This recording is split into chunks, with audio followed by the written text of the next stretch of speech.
My fiancé's ex-girlfriend fell into the sea, and after being rescued, she claimed I pushed her.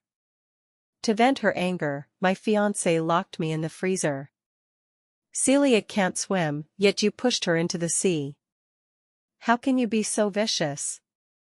Reflect on your actions in the freezer, and you'll be let out when the engagement banquet starts.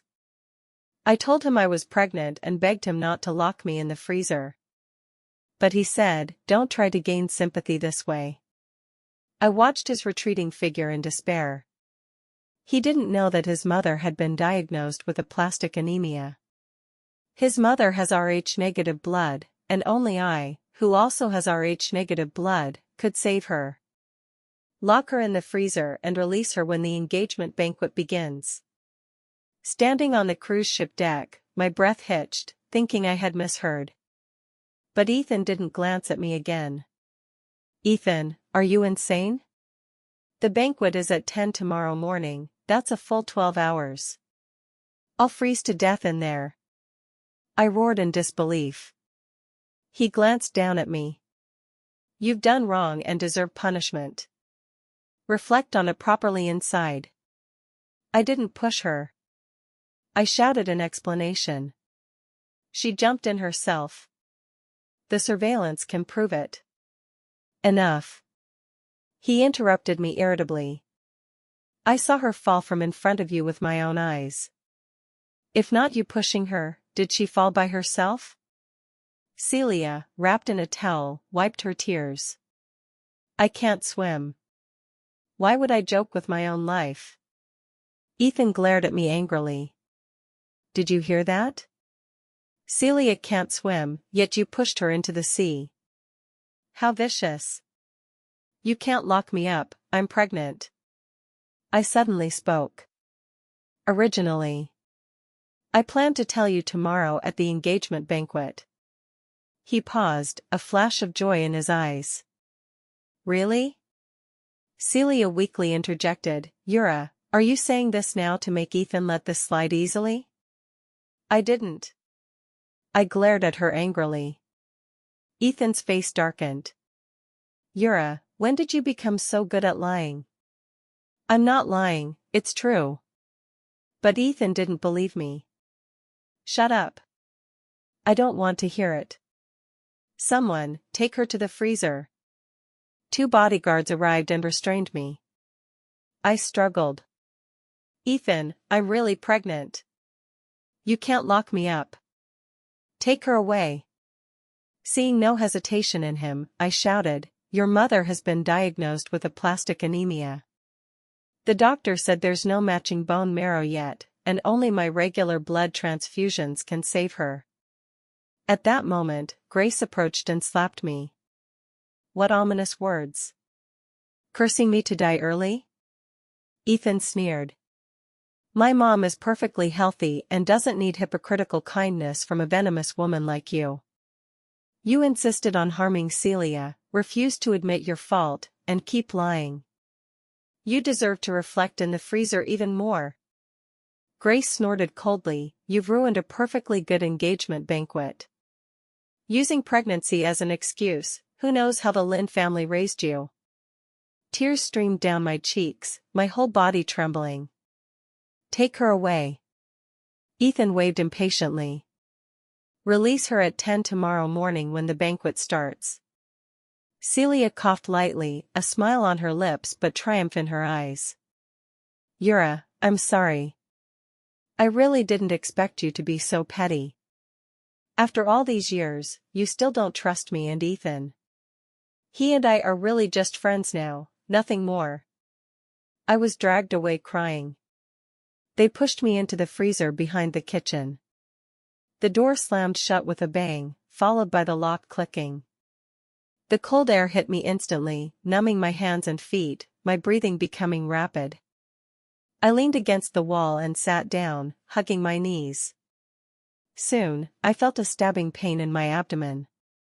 I instinctively covered it with my hand, that was where the baby was. The baby was just over a month old and could easily miscarry. I propped myself against the wall and stood up, staggering to the door, banging on it while shouting into the wall intercom. Is anyone there? Let me out. I'm pregnant, the baby won't survive, open the door quickly. The intercom crackled twice, someone was outside. Who's out there? Open the door quickly, my stomach hurts so much. The person outside was one of the young kitchen staff. A voice came through the intercom, Ethan ordered not to open it. I'm his fiancé. I'm really pregnant. This could be fatal. He hesitated but didn't dare touch the door. Go get your head chef, let him speak. I beg you.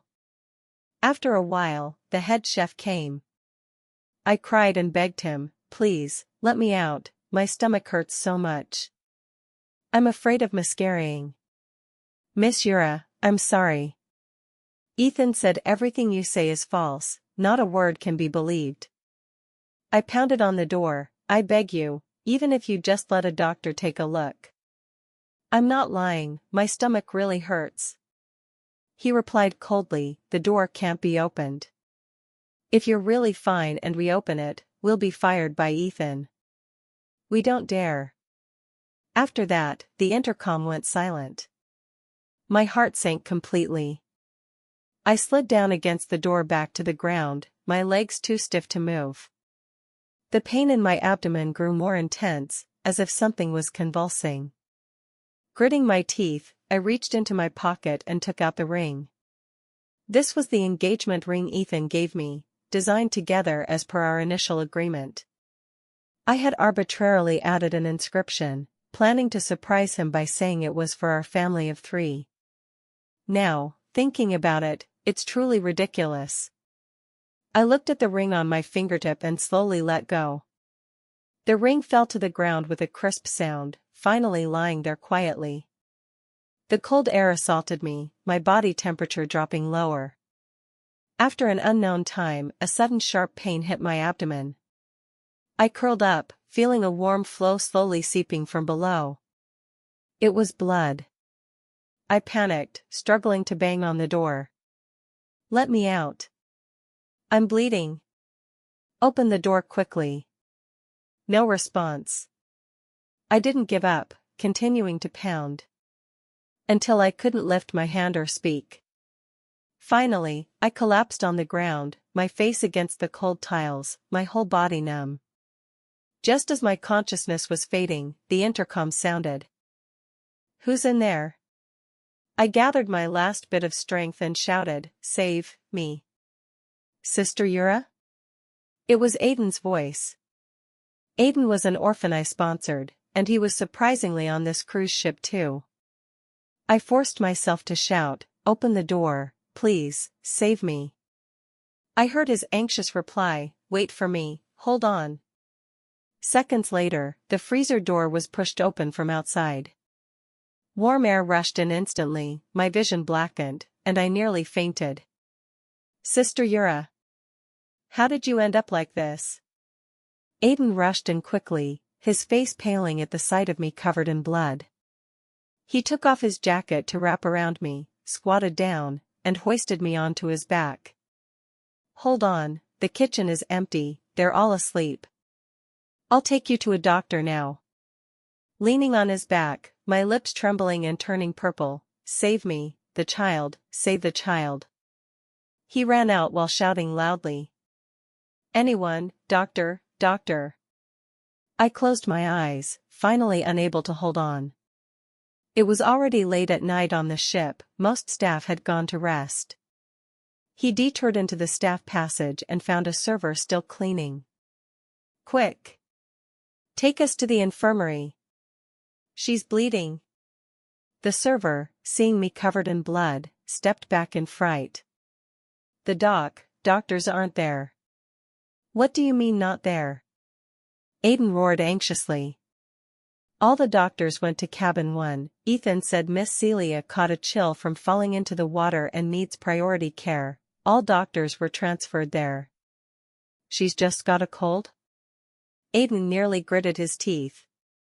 Yes, seems like a fever, Ethan said no mistakes allowed. Listening to them, my mind was chaotic, ears buzzing. The child, can't wait. I wanted to speak, but opening my mouth brought only a bloody taste to my throat. She needs emergency hemostasis now, she needs a doctor. Aiden growled lowly, call someone back immediately. One is enough. I can't decide, Ethan said. Get out of the way. Aiden hesitated no more, rushing directly to the stern deck where the lifeboats were stored.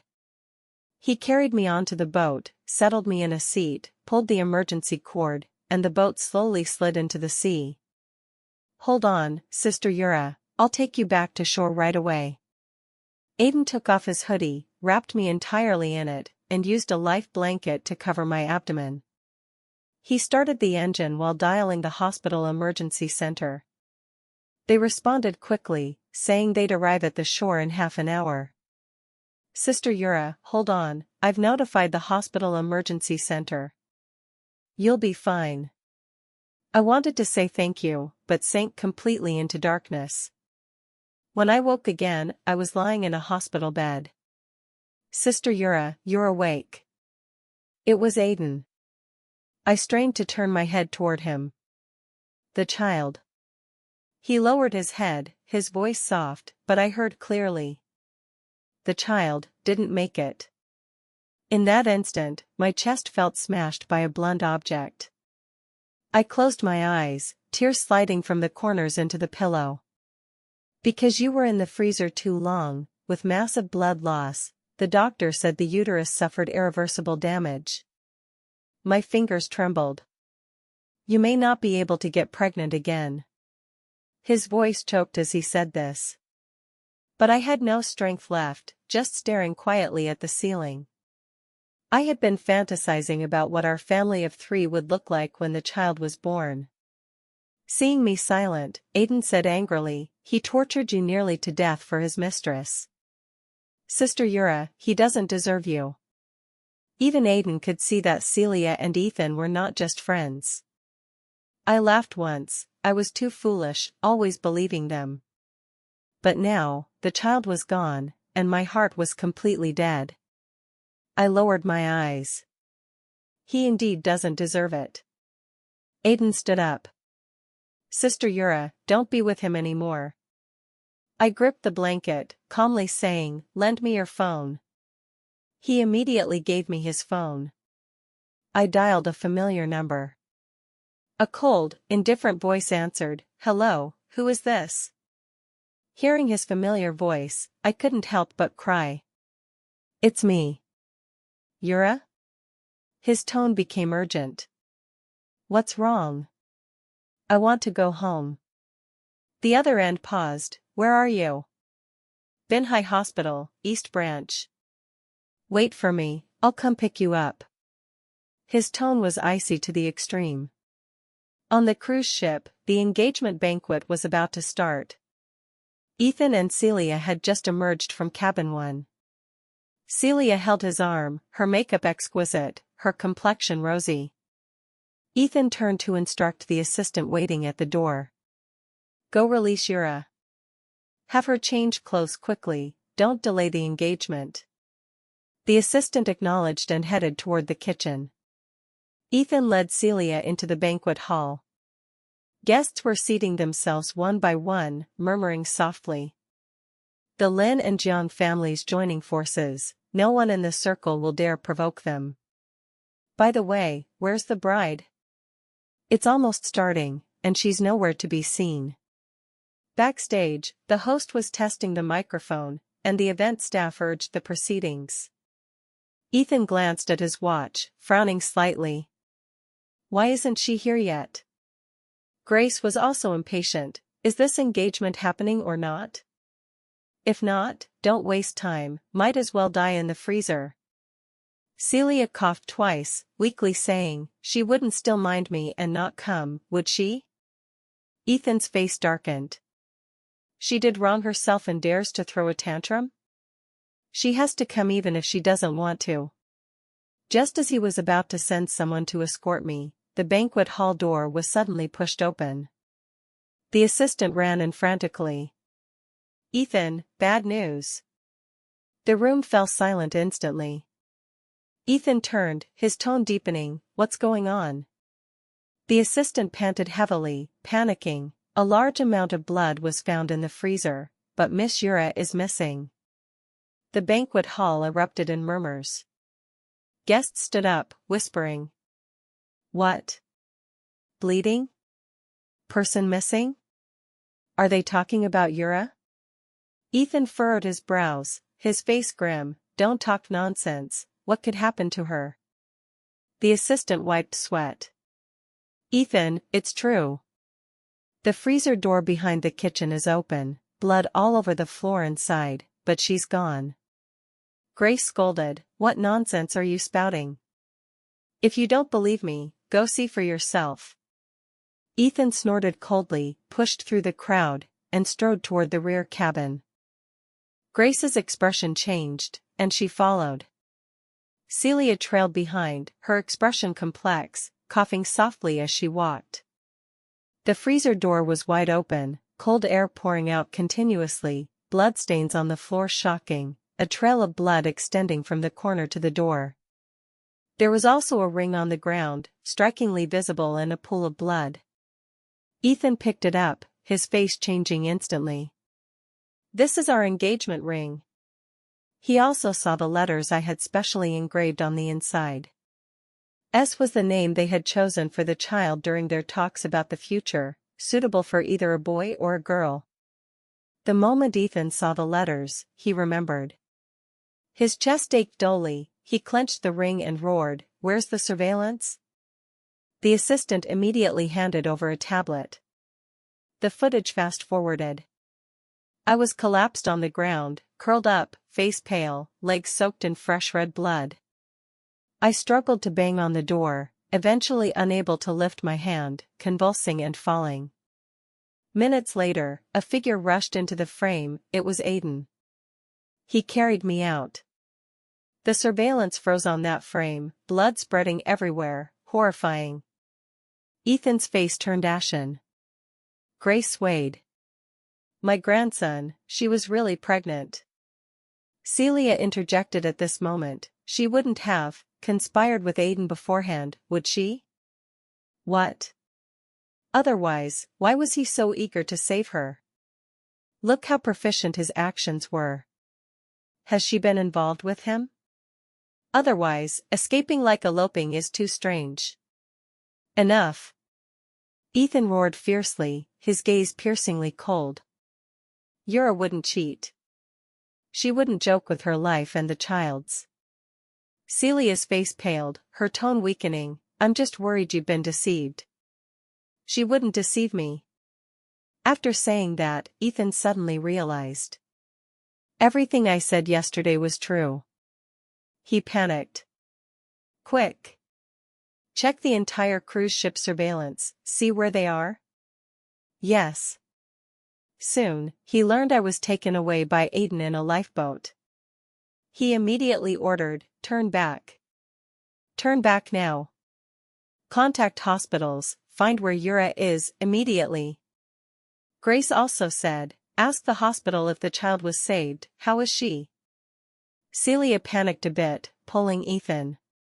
Today is the engagement banquet, turning back like this isn't good, is it? She's not even here, what engagement? Ethan roared. Celia suggested, then why not let me stand in for now, Ethan suddenly stared at Celia, making her unable to continue. Was it really her who pushed you yesterday? His tone carried doubt. Grace also stared at her suspiciously. Celia paused and nodded, of course not. Why would I lie about this? Ethan gritted his teeth, you'd better not have lied. But half an hour later, he knew they had been deceived. Ethan still suspected Celia and had someone check the surveillance. It clearly recorded Celia jumping into the sea herself when no one was around. After watching, Ethan's face drained of color instantly. He punched the wall hard, growling lowly, you played me? Celia stepped back, her voice weak, I just wanted to test if you cared about me. I didn't expect things to turn out like this. Ethan's eyes reddened, he raised his hand and slapped her. If not for your slander, I wouldn't have locked her in the freezer. She was pregnant, so cold, if anything happened to her and the child, I won't let you go. Celia opened her mouth but couldn't say a word. The assistant entered with a phone. Ethan, Miss Yura is at Binhai Hospital. The doctor said Miss Yura was nearly unsavable when sent last night. And, the child is gone, Miss Yura's uterus is damaged and she can't get pregnant again. Ethan halted, his voice instantly hoarse. My child. Yura. Grace beat Celia frantically. You bitch. Give back my grandson. Give him back. Celia screamed, beaten to tears. At that moment, Grace suddenly stopped, clutching her chest, breathing rapidly. Mom. As Ethan approached, Grace fainted directly. Ethan quickly called a doctor. After checking, the doctor said Grace had symptoms of anemia and urgently needed a transfusion. Ethan's mind buzzed explosively.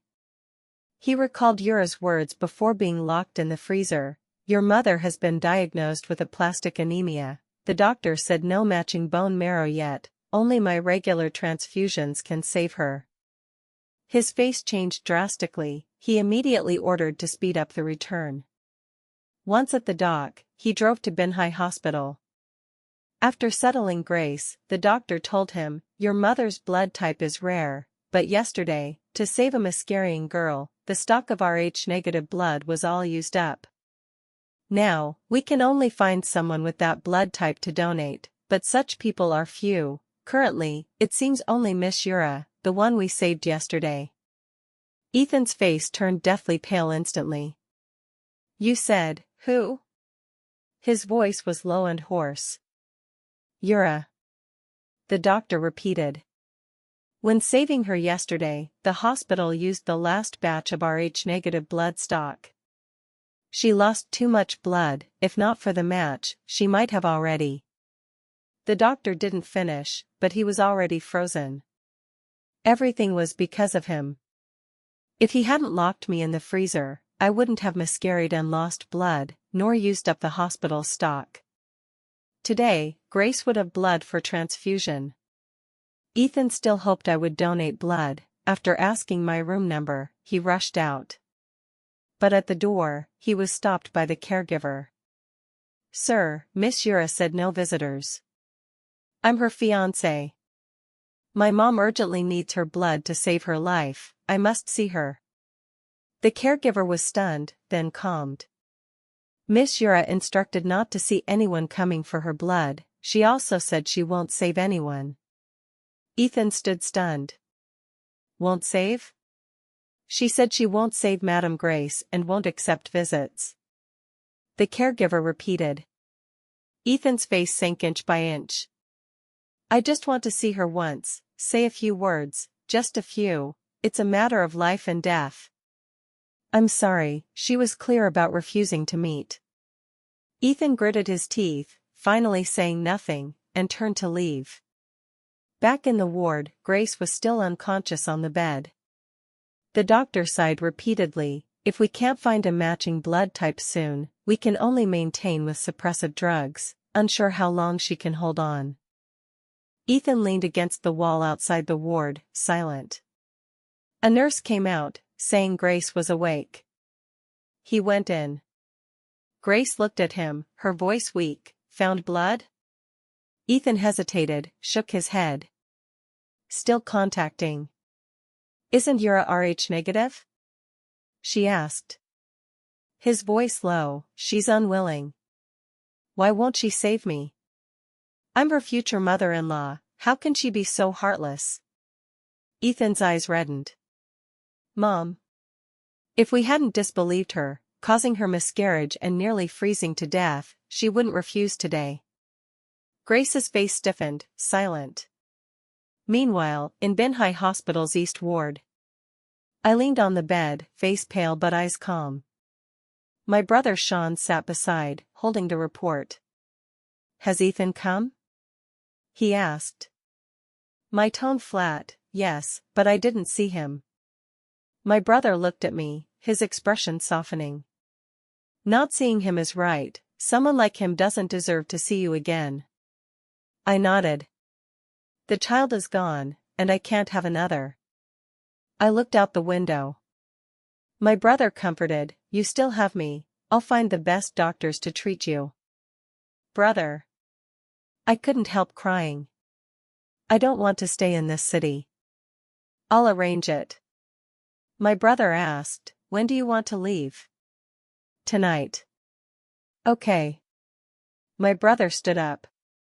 Looking at me, he said, he harmed you so badly, I won't let him go. You. Brother, do as you wish, I don't care anymore. I said. My brother nodded. I understand. Ethan mobilized almost all resources. Contacting blood banks, private repositories, even overseas, all fruitless. Rh-negative blood is too rare, even rarer for Grace. He personally made dozens of calls, sleepless all night. Under my brother's operation, the video of Celia's self-directed act was posted online. Including her slandering me and me being locked in the freezer, but my appearance mosaic-ed. The short video rushed to the top hot search in less than an hour.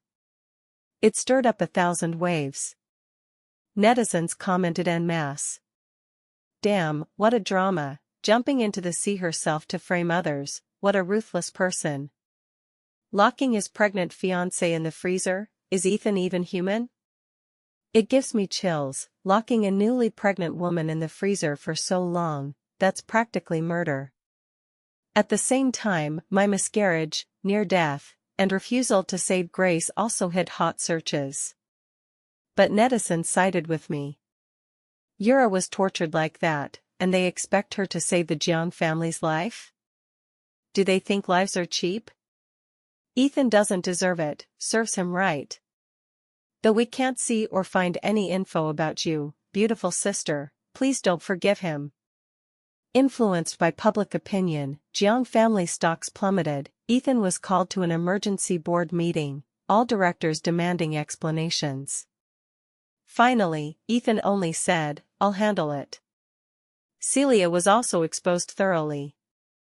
Netizens dug up her old news of seducing professors while studying abroad, and revealed her frequent appearances at rich circles dinners. Photos, itineraries, chat screenshots emerged one after another. White Lotus confirmed. From start to end, a green tea schemer, really not worth it for the beautiful sister. Overnight, everyone condemned her. This included Ethan's handiwork. He hated Celia, everything was caused by her. That night, he ordered her locked in the freezer too. You should experience what Yura suffered. Celia cried and begged, to no avail. Ethan stood at my ward door in Benhai for 4 full hours. My brother finally couldn't bear it, stood up, and said to me, I'll drive him away. I nodded, turning to look out the window. At the door, I heard Ethan say, I just want to see her once. My brother's tone was icy, you don't deserve to see her. Ethan hurriedly said, I know I was wrong, I want to apologize in person. My brother said coldly, she's stable now and doesn't need any disturbances. I'm her fiancé. Ethan's voice was hoarse. My brother sneered. My Lin family can't afford to climb, the engagement is cancelled. Ethan clenched his fingers. No. Can't cancel. I can admit fault, compensate, I'll do anything, My brother interrupted him. Shut up. Yura was harmed by you to lifelong infertility, you say compensate? How will you compensate? Ethan was speechless.